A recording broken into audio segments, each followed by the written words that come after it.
गणेशाय नमः। वीर हनुमंत लाल की जय। श्री राम जय जय राम। श्री राम जय जय राम। महाराज सीता जी का जैसा कि शर्त थी कि धनुष टूट जाएगा तो विवाह हो जाएगा, तो महाराज कहते हैं तदपि जाई तुम करो अब जथा वंश व्यवहार। बूझ बे प्रकुल वृंद गुरु वेद विदित आचार। महाराज देखो, ये विवाह कोई आम लोगों का नहीं है। अगर सामान्य समाज को शिक्षा देनी होती तो विवाह के कई प्रकार कहे गए हैं शास्त्रों में कि ये धनुष जो तोड़ेगा उसके साथ में सीता जी का विवाह हो जाएगा। शर्त तो यही थी ना, धनुष टूट गया विवाह हो जाना चाहिए। तो यहाँ पर सभी सज्जन लोग कहते हैं, विश्वामित्र जी कहते हैं कि तदपि जाय तुम, ये जो तुम्हारा व्यवहार था किस तरीके था। कहा मुनि सुनु नर नाथ प्रवीणा। कहा मुनि सुनु, कहा मुनि सुनु नर नाथ प्रवीणा। रहा विवाह चाप आधीना। महाराज जैसे इस धनुष की शर्त के अनुसार विवाह तो था, लेकिन बंधुओं आपको पता है विवाह संस्कार होता क्या है। ऐसा तो है नहीं कोई युद्ध है जीत लाए। विवाह संस्कार एक सामाजिक व्यवस्था है और कोई भी सामाजिक व्यवस्था का खंडन रामकथा नहीं करती है। इसका हमारे समाज से संबंध है। अच्छा देखो, कुछ लोग यहाँ पे समझना चाहिए कि विवाह व्यक्तिगत संस्कार है या सामाजिक संस्कार है। तो आज की युवा पीढ़ी तो ज़्यादा कहती है हम दोनों लोगों को साथ में रहना है, ये मेरी मर्जी है, ये हमारा व्यक्तिगत मामला है इसमें। लेकिन रामकथा क्या कहती सुनिए। पहले एक हम आपको समझाते हैं, विवाह संस्कार पहले तो समझ लीजिए अपने दिमाग में, यह व्यक्तिगत है या सामाजिक। व्यक्तिगत चीज़ें क्या होती हैं, जिस कार्य से, जिस व्यवहार से, जिस क्रिया से समाज पर कोई प्रभाव ना पड़ता हो। यानी तुम्हारे घर के अंदर चार दीवारी के अंदर जो घटनाएं घट रही हैं उनसे कोई सामाजिक लेना देना नहीं होता है। लेकिन बात जैसे ही समाज से निकल के बाहर चली जाए वो बात हो जाती सामाजिक। एक बहुत बड़ी चीज़ है, आप लोगों का भ्रम होगा, दूर कर दें या कमेंट करके बताइएगा कि हम गलत हैं। परिवार शब्द क्या होता है और कुटुंब के अंतर क्या होता है। जो हमारे घर के अंदर हमारे साथ में रहते हैं भाई बंधु सारे, ये हमारे कुटुंबी जन है, एक कुटुंब है। और जो हमारे कुटुंब और हम पर आश्रित जन हो, जो हमारे कुटुंब के तरीके से हो, वो परिवार होता है। जैसे पहले अगर लोग जान जाएं, कार्ड पे क्या लिखा होता था, निमंत्रण आता था तो कुटुंब लिखा जाता था। फिर कुटुंब के अंतर्गत कौन जा सकता था, जो रक्त संबंधी जो तुम्हारे घर का है। फिर कार्ड पे इस समय क्या लिख के आता है, गलत लिख के आता है, परिवार लिख के आता है। परिवार में तुम्हारे जानते हो, तुम्हारा ड्राइवर, तुम्हारा नौकर, तुम्हारे घर के सेवक, तुम्हारे साथ में कार्य करने वाले, यह सब तुम्हारे परिवार हैं। बहुत लोग ध्यान नहीं देते इन चीज़ों पे, लेकिन जहाँ तक मेरा मानना है, अगर कोई और हो तो अपना, मेरा मत तो ये जो परिवार, जो तुम्हारे साथ में पर शब्द जहाँ लग जाएगा वहाँ अपनापन रह जाएगा, वो दूसरा है। लेकिन वो हमारे रिश्ते उसके साथ ऐसे जुड़े हैं कि उस पर हम सब कुछ वार सकते हैं, तो वो हो गया परिवार। तो बंधुओं, आज का युवा इसको लेकर क्या सोचते हैं? विवाह संस्कार के ऊपर थोड़ा सा सुनिएगा। यह उपजाऊ समाज की या बंजर समाज की, वर्ण संकर समाज की, या कैसी समाज की भूमि पर एक नए परिवार के नया जो कौन जुड़ने वाला है, जिसके साथ में तुम्हारा संबंध जुड़ा है किसी संस्कारवश, वो हो गया परिवार। यहाँ पर एक बात आगे शब्द आएगी कि जब लक्ष्मण जी को शक्ति लगी थी तो उस समय महत्व क्या दिया था कि लोग क्या कहेंगे। एक स्त्री के लिए अपने कुटुंब, अपने भाई की बलिदान कुर्बानी दे दी, भाई को बलि चढ़ा दिया। लोगों में मैं मुंह दिखाने वाला नहीं रहूंगा। यहाँ राम जी के कथन का महत्व था कि अपने भाई के आगे समस्त चीजें छोटी मानी गई। कि एक पत्नी दोबारा मिल जाती है, भाई दोबारा नहीं मिलता। यहाँ पर उन्होंने कह दिया तो कुटुंब पे जारा जोर दे दिया।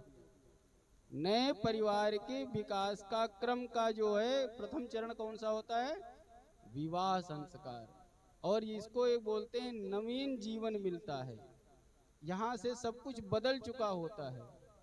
तुम एक व्यक्तिगत प्राणी हो, विवाह संस्कार के पहले किसी के पास आओ जाओ, बोलो ना बोलो, तुम कुछ करो ना करो। लेकिन जैसे ही तुम्हारा विवाह संस्कार होता है तो तुम्हारे ऊपर सामाजिक दायित्व आ जाता है। आज तुम्हारा विवाह हुआ है, कल घर में बच्चे होंगे, दो परिवारों का मिलन होगा, तो यहीं से मनुष्य सामाजिक प्राणी बन जाता है। तो विवाह कोई हल्की चीज तो है नहीं। इसके लिए देखा जाता है कुल, परंपरा, मर्यादा कैसे निर्वहन होगा। यहाँ पर दो विपरीत लिंग, विपरीत पालन पोषण से, भिन्न भिन्न शिक्षा, भिन्न भिन्न रहन सहन से दो लोग एक होते हैं और एक छत के नीचे अब क्या करना है? एक खान पान। अच्छा, दो परिवार आए हैं, मान के चलो कि लड़की को पसंद है पिज्जा रोज खाना और लड़के को पसंद है आलू पराठा। अब घर में एक साथ में जब विवाह हो गया तो क्या डबल रसोई बनेंगी? तो यहाँ पर दोनों को एक सामंजस्य बिठाना होता है कि किसी दिन पिज्जा खा लेंगे भैया बुला के और किसी दिन आलू पराठा खा लिया जाएगा। यहाँ रहन सहन, एक स्वभाव, एक सोच करके जीवन यात्रा का आरंभ होता है। ये विवाह संस्कार पूर्व में कौन तय करता था? माता पिता तय करते थे। कैसे? क्योंकि वो जानते थे अपने वंशज को, पुत्र पुत्री को, कि इसको क्या पसंद है, कैसा रहना सहना पसंद है, इसको कैसा खान पान। तो और समाज की भावी चिंताओं को वो अपनी उम्र से, अपने अनुभवों से चिंतन मनन करके, जीवन के संघर्षों का आकलन करके प्रयास करते हैं कि अपने समान या अपने उच्च कुल में कन्या भेजें, ताकि वहां सेवा भावना करने में संकोच न करे। अच्छा, अपने से उच्च कुल में कन्या भेजने का कारण क्या रहा? उच्च कुल के अनुसार माना जाता था कि धन भी हमसे सर्वोच्च हो, हमसे कुल भी ऊंचा हो, ताकि कभी भी हमारी कन्या यहाँ पर सेवा नहीं करी है। क्योंकि कन्याओं से हम लोगों के यहाँ परंपरा है कि कोई सेवा नहीं ली जाती है। तो यह जिस घर में जाए वहाँ पर धन, अन्न, भोजन ये सब तो प्राप्त करे, लेकिन बड़ों का सम्मान करने में हिचकिचाए नहीं। और सम्मान जानते थे हमारे पूर्वज कि अपने से जो आयु बल में बड़ा हो, धन बल में बड़ा हो, यश में बड़ा हो, उसी के प्रति हमारी भावनाएं समर्पित होती हैं। जब भावनाएं समर्पित होती हैं तभी सम्मान जागृत होता है। जो सुख सुविधा उन्होंने दी है उससे अधिक सुख सुविधाएं दूसरे परिवार में उसको मिले, हीनता का अनुभव ना हो कि अपने पिता के यहाँ भी हम ऐसे रहे हैं और इनके यहाँ भी अब हमको ऐसे ही रहना पड़ रहा है। तो इसलिए पिता माता पिता परिवार वाले अपने से उच्च कुल में उस घर को चुनते थे। और ठीक ऐसे ही वर पक्ष वाले भी ध्यान रखते थे क्या कि एक नई घर से आई हुई कन्या को ऐसे कोई घर की लड़की ले आओ और अपने घर में उसको रहना खाना दे दो तो विश्वास हो पाएगा। तो वर पक्ष भी करता था कि जैसे ही उसको विवाह संस्कार होता था वो कन्या उस कुल की अर्धांगिनी, उस वर की अर्धांगिनी मानी जाती थी कि अब यहाँ से ये कन्या जो हमारे घर में आई है इस घर की स्वामिनी है भविष्य की। लेकिन भविष्य छोड़ दो, आजकल कुछ जल्दबाजी हो जाती है कि साले खाण में चाबी मिल जाए, गुच्छा मिल जाए और सारा काम होने लगे। तो कहीं भी किसी के घर में, भैया तुम अगर नई गाड़ी लेके आए हो तो अपने बच्चों को 1 साल जल्दी चलाने नहीं देते हो, पहले चेक करते हो ये अच्छा ड्राइवर है कि नहीं है, अच्छी तरीके से संचालित कर लेगा। तो आजकल ऐसे कैसे सोच सकते हो कि तुरंत कोई आए और घर के, लेकिन कुछ समय दो धैर्य से। जो आदर्श चरित्र वाली, शिक्षित, गुणवान और सेवा भाव करने वाली वधू होती है, जो सबको अपना बनाकर चलती है, उसको मालकिन बनने में ज्यादा देर नहीं लगती है। क्योंकि जिम्मेदारियां कभी दी नहीं जाती हैं कि लो, जिम्मेदारी स्वयं लोग ले लेते हैं। अब सुनो, जब दोनों के गुण ऐसे मिल रहे हों तब समझना चाहिए कि दोनों का संबंध अच्छा सा चलेगा। ये है विवाह संस्कार।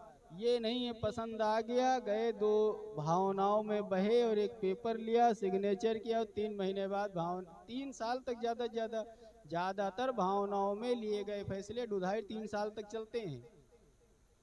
क्योंकि इतना पैसा इधर उधर बचा करके, सेविंग करके, भाग भूग के कहीं तरीके से एवर जेवर लेके लोग काम चला लेते हैं। लेकिन 2.5-3 साल बाद पता चलता है। कब पता चलता है? जब घर में एक दोनों के मिलान से एक नवीन अंकुरण होता है। जब घर में कोई एक संतान हो जाती है, अभी तो तुम भी आराम हो, 12 बजे तक आओ, नहीं रोकेंगे, सोना बाबू सब करते रहो। लेकिन जब घर में एक बच्चा हो जाता है तब पता चलता है कि अब इसको रात भर ये जगा है। और बच्चे जानते हो, बड़े माता पिता का पूरा याद दिला देते हैं बच्चे जब घर में होते हैं। जब 3 बजे उठ करके वो बैठ के बतियाने के लिए मुंह पीटने लगता है, और जब तुम्हारे कायदे से जम के नींद आई हो तो तुम्हारा लाला जग के बैठ जाएगा कि उठो बात करो। अब तुम जानते हो, जो 3-3 बजे तक मम्मी पापा को जगाते थे रात भर कि बेचारा मेरा बेटा कहाँ गया है, उनको नींद नहीं आती थी, रात भर तुम घूमा करते थे। अब वो कहता उठ के बैठा है। और जानते हो, प्यार से कहीं सुनो, जब तक थोड़ी और ज्यादा गुस्सा आती है तब वो 6-7 महीने तक, 10 महीने तक, तो वो जब तुम्हारे गुस्सा आएगी तो मुस्कुराहट से हंसी उड़ाता है तुम्हारा मुंह देख करके। तुम्हारे जम के नींद आ रही है और वो रोएगा, तुम कहोगे क्या हुआ बाबू, बस वो हंस देगा।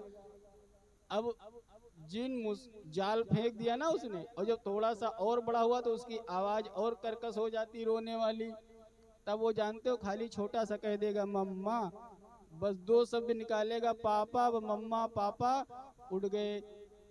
अब महाराज, जो तुम जिस आजादी को खोज रहे थे, जो कह रहे थे हम लोग सिंगल अकेले रहेंगे, जीवन जो चुना है, अब तुम्हारा वंशज जो हुआ है, जो पुत्र हुआ है, अगर वो संयुक्त परिवार में दादा दादी बुआ मौसी सबके साथ में है तो वो 4-5 घंटे खेल लेगा, 2-4 घंटे इधर निकाल के तुम्हारी जीवन शैली पर कोई प्रभाव नहीं पड़ेगा।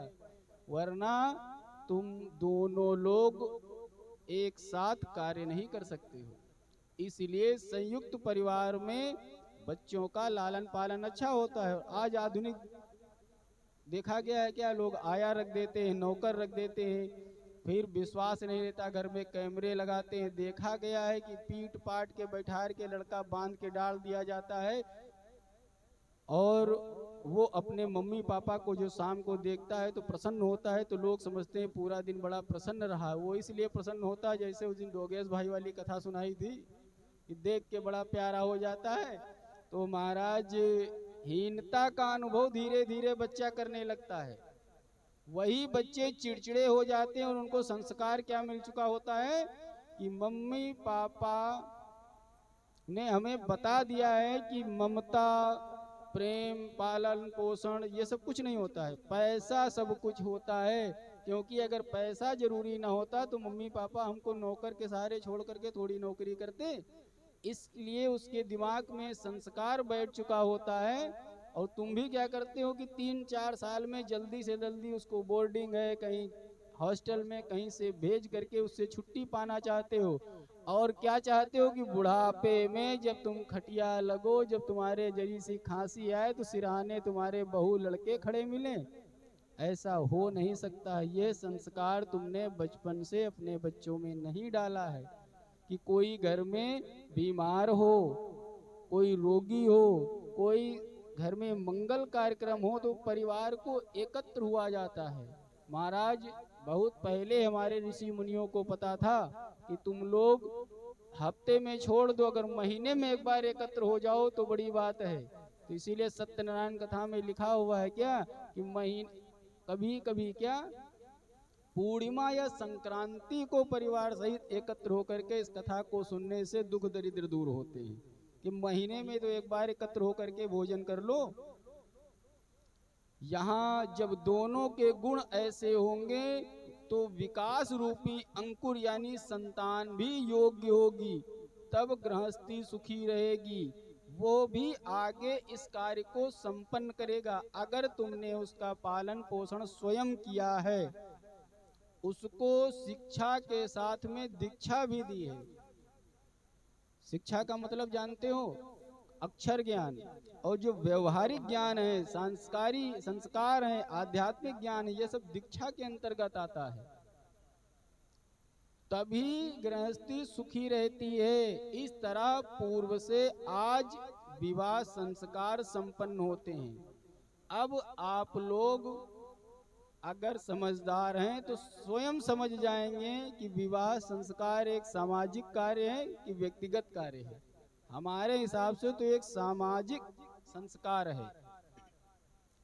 यहाँ 8 चीजों का मानक रखते थे पूर्वज, ध्यान रखिएगा।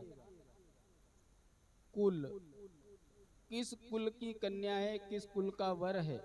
क्योंकि जो डीएनए होते हैं ना, वो कभी अपना स्वभाव नहीं छोड़ते हैं। इसलिए कहा गया है कभी भी एक दूसरे का अगर संस्कार खान पान भिन्न है तो कहाँ पटरी खाएगी।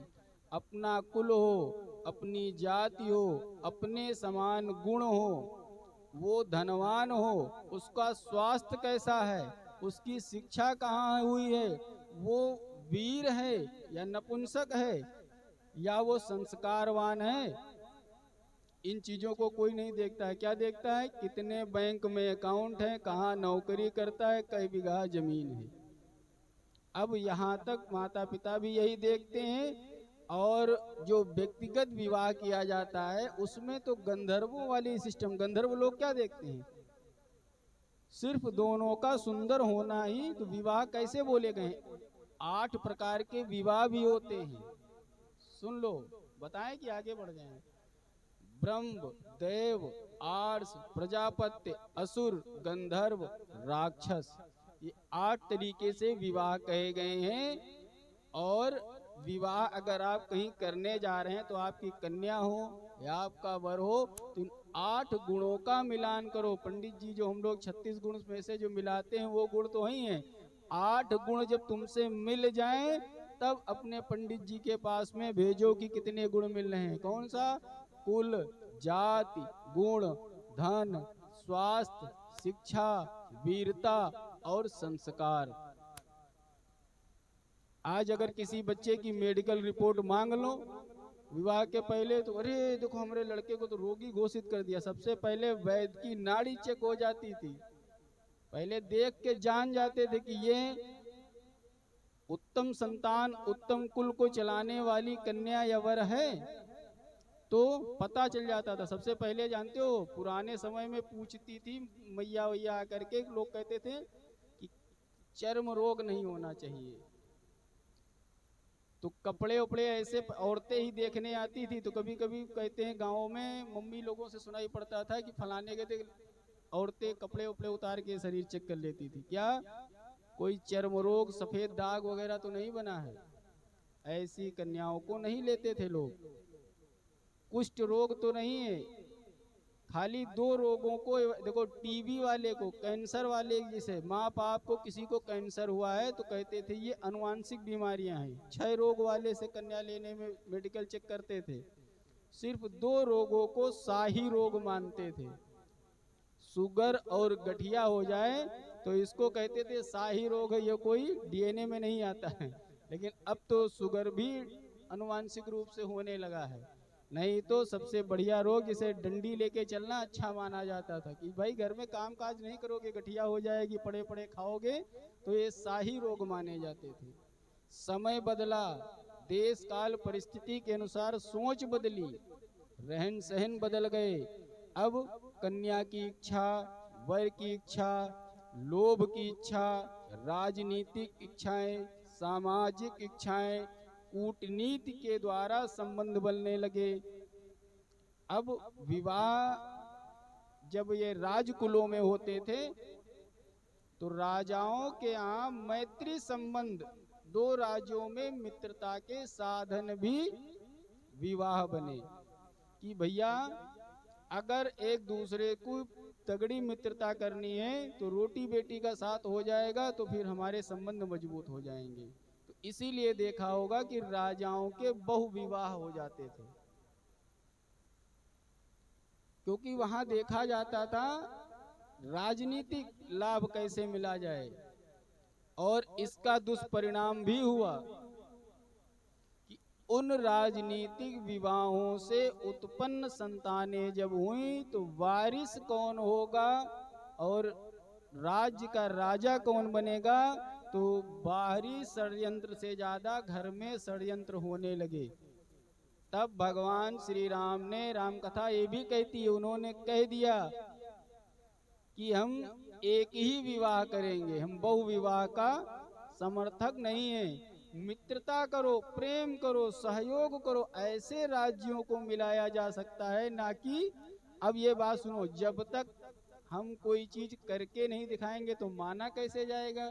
तो भविष्य में भगवान श्री राम ने अश्वमेध यज्ञ ये संदेश देने के लिए किया था कि बिना युद्ध जीते भी विश्व को अपना बनाया जा सकता है। श्री राम जी के जब धनुष यज्ञ वो हुआ था, क्षमा करें, अश्वमेध यज्ञ, तो एक भी युद्ध नहीं हुआ था,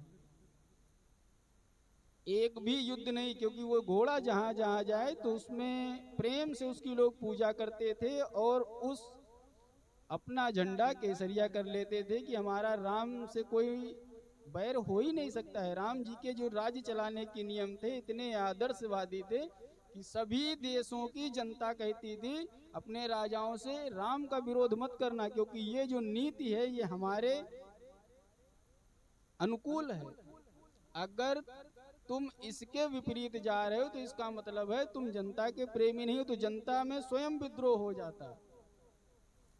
अब सबसे बड़ी नीति कि जनता में अगर एक भी एप्लीकेशन आ रहा है तो वो राज्य असुरक्षित माना जाए, वो राजा अच्छा नहीं माना जाए, तो इतना अच्छा काम करे कि एक भी शिकायत ना आ पाए। लेकिन लौकुश कांड में है तो बच्चे थे तो दिखाना था कि जब तुम राम और सीता जैसी गृहस्थी चलाओगे, राम और सीता जैसे माता पिता जिसके होंगे उसके ही लवकुश जैसी संतानें हो सकती हैं कि 2 वीर बालकों ने पूरी राम की सेना को पराजित कर दिया था। तो यहाँ नीचा दिखाने के लिए नहीं, परिणाम दिखाने के लिए कि जिस बाल कुमारों का पालन पोषण गर्भावस्था में भगवान श्री राम ने क्यों उनको जो है जंगल में भेजा, इसलिए कि ये संकट में पली हुई संतानें, ये तप करके हीरा घिसा जाता है, सोना तपाया जाता है। तो उन्होंने दिखाया कि अगर तुम्हारा पालन पोषण बड़ी अच्छी से किया जाए तो तुमको ये नहीं कह सकते हो कि हमारे राजा नहीं थे, हमको फीस नहीं थी, हमको खाना नहीं मिला। उन्होंने दिखाया कि मेरी संतानों का पालन पोषण वन में हुआ है, वनवासी माँ ने इसका पालन पोषण किया है। और हमारे देश की मातृ शक्ति इतनी मजबूत है कि वो किसी राजा की, किसी पिता की, किसी भी सहारे के बिना भी अपने बालकों को पूर्ण संस्कार देकर के वीर बना सकती है। ऐसी होनी चाहिए हमारे राज्य की माताएं। ये संदेश देने का प्रयास किया था। रामचरित एक एक घटनाएं हमको प्रेरणा देती हैं। ऐसे ही नहीं राम कथा का जो है अनुसरण करने से लाभ मिलेगा। समय बदला, फिर समय बदल गया, लोग जागरूक हुए और बहु विवाह पर अंकुश लगना चालू हो गया। शास्त्रों में वर्णित विवाहों से जो उत्पन्न संतान होती है उसके अधिकार सुरक्षित होते हैं। वो सीधे आज संविधान में भी देख लो कि अगर तुम किसी भी एक विवाह कर लो, अगर तुम उसके बाद कितने भी विवाह कर डालो, जो तुम्हारा प्रथम विवाह है वही विधिक रूप से मान्य माना जाएगा और उसी की संतानें ही वारिस बनती हैं। शास्त्र के अनुसार धर्म का पालन, यज्ञ की पूर्ति, देश का विकास, पुरुषार्थ की सिद्धि ही विवाह का लक्ष्य था और आज भी है। शास्त्र के अनुसार धर्माचरण, यज्ञ कौन से होते हैं ये भी आगे बताएंगे। पंच महायज्ञ, देश का विकास और पुरुषार्थ सिद्धि ही विवाह का लक्ष्य था। तो जो कार्य देश से जुड़ जाए, समाज से जुड़ जाए, तो विवाह कोई व्यक्तिगत संस्कार नहीं है। इसलिए विवाह में एक गांव में जब विवाह होता है तो कन्या पक्ष का पूरा गांव क्या करता है, स्वागत करता है और वर पक्ष का पूरा गांव बारात में जाके सम्मिलित होता है और वहां पर यह घोषणा की जाती है कि इस गांव की लड़की इस गांव में जा रही है। अगर इस कन्या को कोई कष्ट होता है, कोई दिक्कत होती, तो ये गांव पूरा गवाही में पूरा गांव जिम्मेदार होगा। लेकिन अब तो लोग मतलब निकलते हैं बारात में पूड़ी खाओ चले आओ। जिस की बारात में पूड़ी खा के आए हो, अगर बिटिया को कष्ट हो रहा है तो उसकी जिम्मेदारी तुम्हारे ऊपर भी आएगी, तुमको भी दोषी बनना पड़ेगा, क्योंकि तुम उस विवाह में 100 लोग जाकर के दिखाए हो कि वर पक्ष का परिवार देखो 100-200 लोगों का है। इतनी गाड़ी गड्ढे, इतने महान महान लोग इस वर पक्ष से जुड़े हुए हैं। जिस पक्ष में तुम अपनी कन्या का दान कर रहे हो, हमारे रहते हुए तुम्हारी कन्या को जरा सा भी कष्ट नहीं होगा। तब कन्या पक्ष वाले कहते हैं, हे वर पक्ष वालों, हम तुमको देवता की समान पूजा करते हैं। इसलिए सभी जानते हो बारातियों को खाना खिलाया जाता है, डिब्बे में गिफ्ट बॉक्स दिए जाते हैं, 100-100 500-500 रुपए का वरण किया जाता है बारातों में। लोग तो समझते हैं बाराती हैं बड़ा, लेकिन ये जिम्मेदारी है, इसको कोई नहीं समझ रहा है। कहते हैं खाना खाए चले हैं। और एक प्राचीन परंपरा थी, आज खर्चे कितने विवाह में बढ़ते चले जा रहे हैं। कन्या के विवाहों में गांव वाला कोई खाता ही नहीं था। कहते थे सब लोग पैर पूजेंगे ना, तो पैर पूजने का नंबर 3 बजे तक आएगा, सवेरे प्रातः काल हो जाती है, तब तक वो व्रत रखते थे। तो पूरा गांव कन्या के विवाह में नहीं खाता था, क्योंकि बाराती आए हैं ये संतुष्ट होकर के जाएं, हमको कोई भोजन वोजन। और आज के समय में अगर पूरी पड़ोसी ही ना मिले तो कम से कम, और ना मिले छोड़ दो, डिब्बा मिल जाए तो पड़ोसी तुम्हारे घर का भर ले जाएगा। बोलो राधे राधे सीताराम। तो विवाह एक सामाजिक प्रक्रिया है। तो महाराज कहा गया कि अयोध्या से राम लक्ष्मण के माता पिता को बारात रूप में बुलाओ। ये यहाँ धनुष टूट गया, ब्याह हो गया, हम इनको 2 लोगों को मांग लाए थे, इनको 3 लोगों को वहां वापस कर दें। तो ये 4 लोग उंगली उठाएंगे कि बाबा लेके गया था कन्याओं बालकों को, एक कन्या कहीं से पकड़ा के ले आया है। इससे सामाजिक प्रतिष्ठा श्री राम की गिर जाएगी। तो पूरे इधर अयोध्या में महाराज दशरथ को पाती मिली, चंद्र ग्रहण रवि ग्रहण की घड़ी दो घड़ी मुक्ति पाड़ी ग्रहण के ग्रहण से जीवन भर ना मुक्ति। तो विवाह को क्या बोला जाता है? संस्कार को पाड़ी ग्रहण कहते हैं। चंद्र ग्रहण और रवि ग्रहण यानी सूर्य ग्रहण चंद्र ग्रहण तो घड़ी दो घड़ी में मुक्त हो जाते हैं, लेकिन जब पारी ग्रहण हो जाए तो वो जो ग्रहण है, यहाँ ग्रहण ग्राह्य शब्द लिया गया है, और जीवन भर ना मुक्ति। जब तक ये शरीर रहता है तब तक इससे मुक्ति नहीं हो सकती है। बड़ा बढ़िया लिखा है, चंद्र ग्रहण रवि ग्रहण की घड़ी दो घड़ी मुक्ति, और पाड़ी ग्रहण के ग्रहण से जीवन भर ना मुक्ति। बारी बिलोचन बाचत पाती, पुलक गात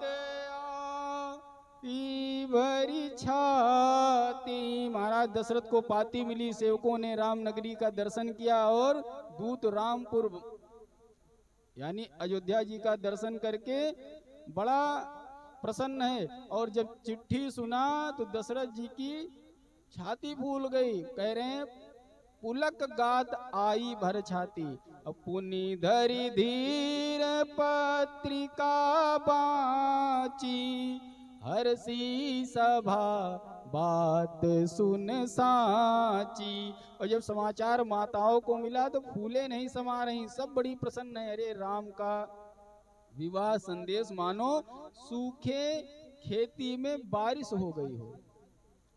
भरत शत्रुघ्न की बात ही निराली है, वे दोनों भागे भागे घूम रहे हैं। राम जी की बारात में साधु महात्मा सिद्ध ब्राह्मण गुरु युवा बड़े बूढ़े सभी तैयारी कर रहे हैं। खाली चिट्ठी आई थी निमंत्रण छोड़ दो।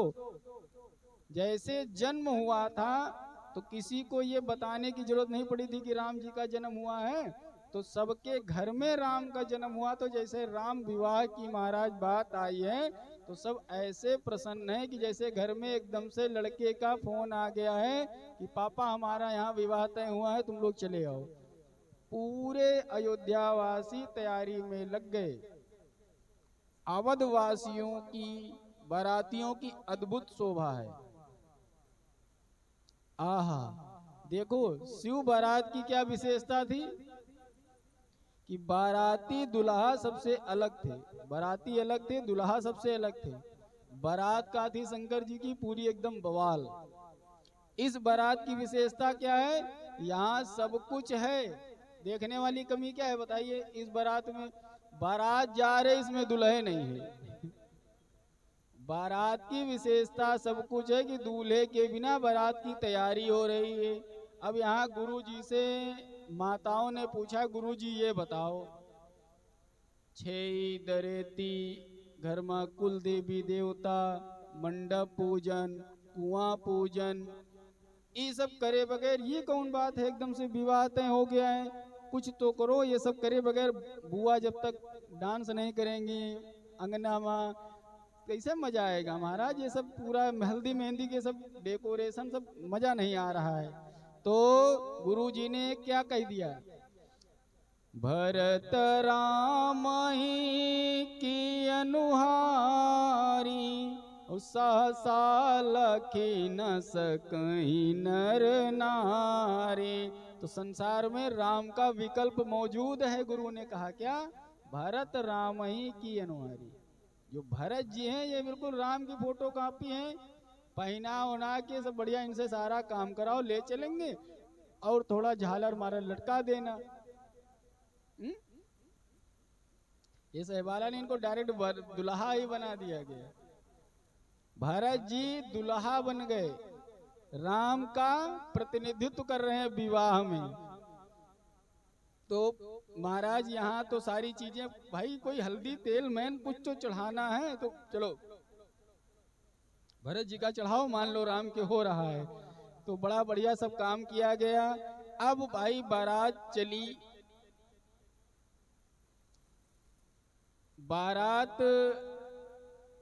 आगे जब बढ़ी तो कुछ लोग पूछे भैया कब तक पहुंचना है, कब विवाह है। तो चिट्ठी में डेट तारीख भी नहीं लिखी थी, विवाह कब है, विवाह है। और सब तैयार हो गए और किसी को पता ही नहीं है। बाराती चुप हैं। जब बाराती निकले तो घर वाले कोई मोहल्ले पूछा भाई विवाह है कब, तुम लोग जा रहे हो, सब चुप हैं। जब होगा तब मना लेंगे। बड़ी विचित्र बात है, ना दुल्हा पता है और ना तारीख पता है।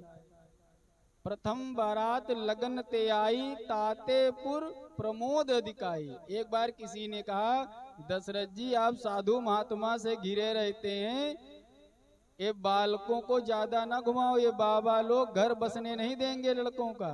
तो दशरथ जी ने बड़ा सुंदर उत्तर दिया था कि बाबा के आशीर्वाद से हमारे पुत्र हुए हैं, बाबा घुमाएं और चाहे बाबा कहीं ले जाएं। आज उन्होंने कहा देख रहे भैया बाबा ने मोर घर बसा दिया। बोलिए संत भगवान की जय। महाराज बारात जब चली तो सब लोग, जब बारात चलती है तो सबके मन में एक बड़ा उल्लास रहता है। घर में भले चाची बुआ दादी अम्मा पड़ोसी रोज तुमको देखती हैं, लेकिन जब दुल्हा बनो तो बच्चे बच्चे का एक होता है, गाड़ी में झांक के देखे जरूर जाएंगे, देखें कैसे लग रहे हैं। अब सब एक बार उल्लास उठता है कि देखें चल के दुल्हा कैसे लग रहा है। महाराज सब भारत जी के अंदर सबको श्री राम जी के दर्शन हुए। कोई कह नहीं रहा था कि बारात जनकपुर पहुंच गई, जनवासे में खूब सेवा हो रही है और जनकपुर में खबर फैल गई क्या, अरे बारात आई है और बारात में जैसे दुहिया है वैसे दुई हुआ है, दुल्हा बने हैं, बाराती भी आए हैं। अब सब सोचने लगे काय चमत्कार है, सेम टू सेम बारात में नकली दुल्हा बना के ले आए। अयोध्या वाले भैया बड़े तेज हैं, दुल्हा तो यही है। सभी सोच रहे थे कि बड़ा रोचक कुछ होने वाला। खैर सभी की अगवानी हुई। जो सभी सोच रहे थे कि सीता जी को राम वर मिले, कितने देवी देवताओं की मनौती कर डाली थी लेकिन उसकी पुरौती नहीं की।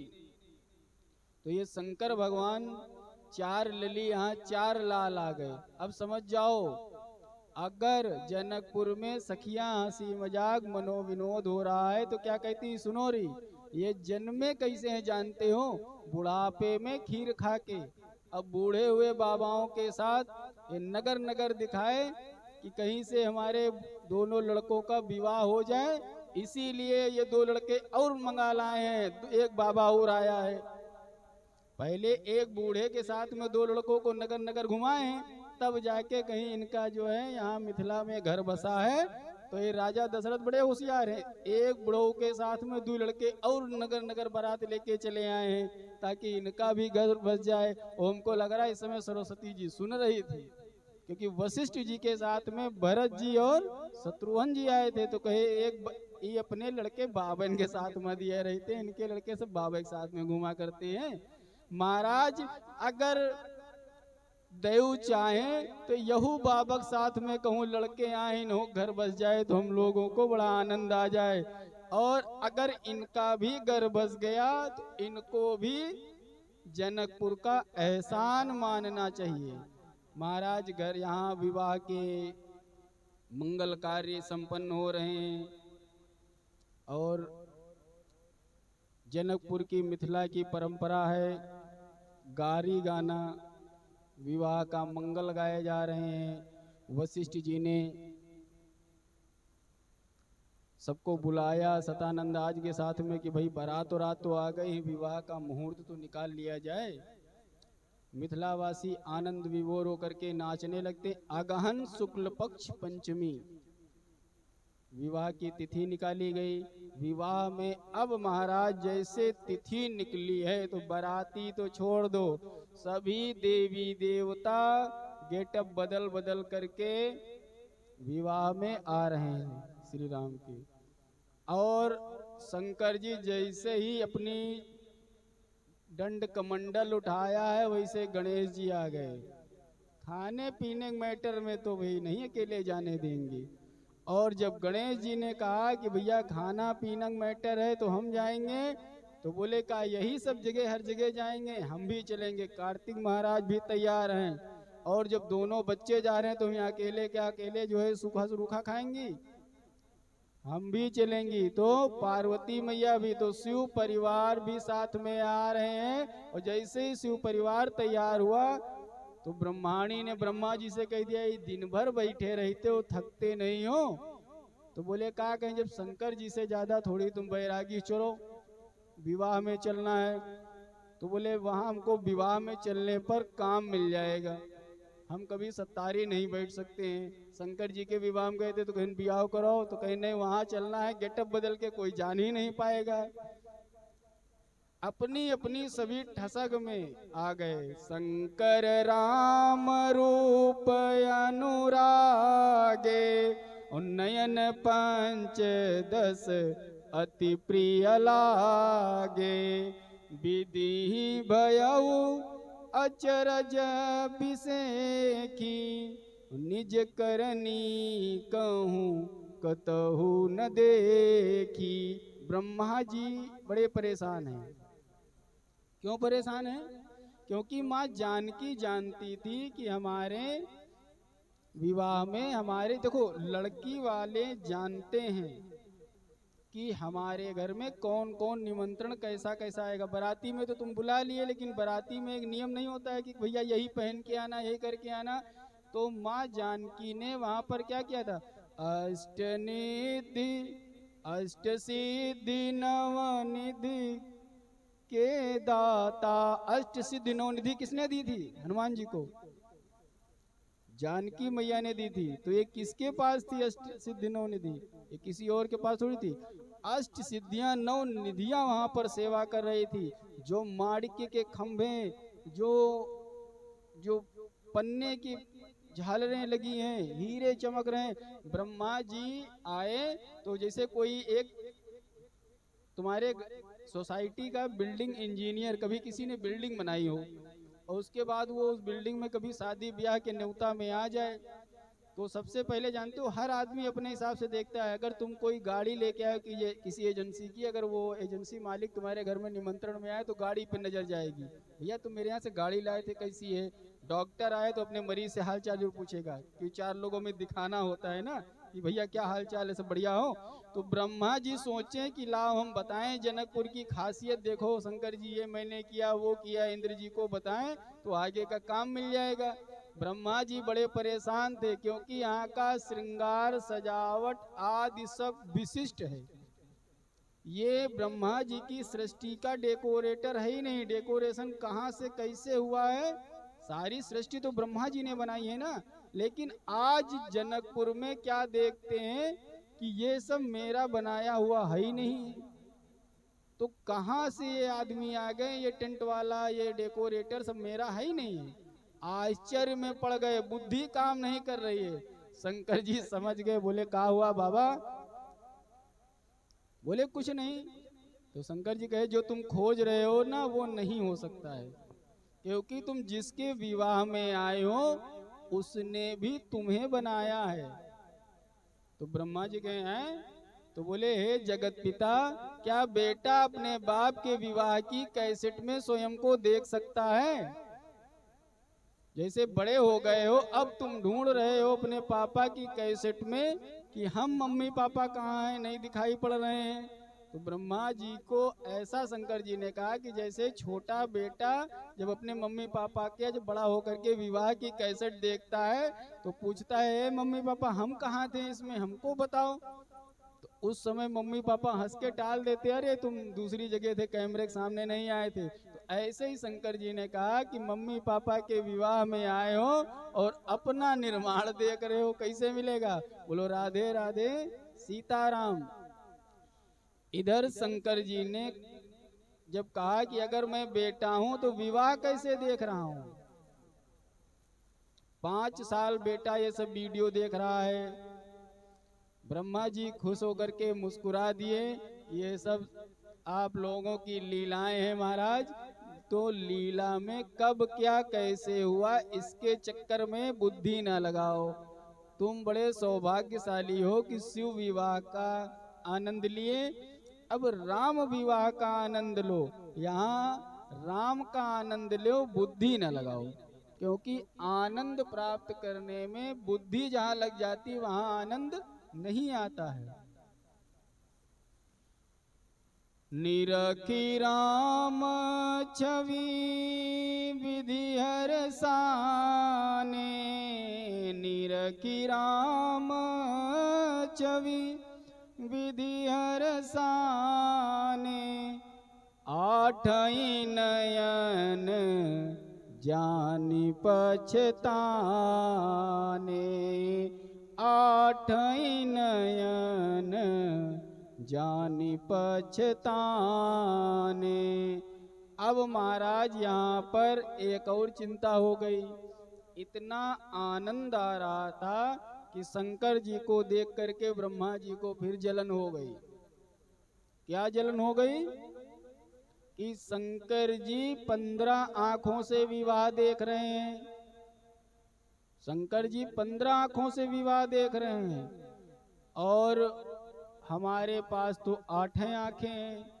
और गजब हो गया, कहे जैसे कोई HD में बढ़िया सिनेमा हॉल में पिक्चर देख रहा हो, साउंड गजब का हो, क्वालिटी अच्छी हो, और कोई पुरानी टीवी में देख रहा हो तो पछताओगे नहीं। जैसे आज स्मार्ट टीवी होती तो महाराज मजा आ जाता।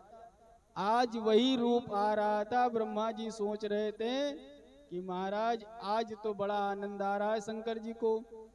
इधर शंकर जी का पुत्र खडानन 6 दूनी 12 आंखें, खडमुख हैं तो 12 आंखें।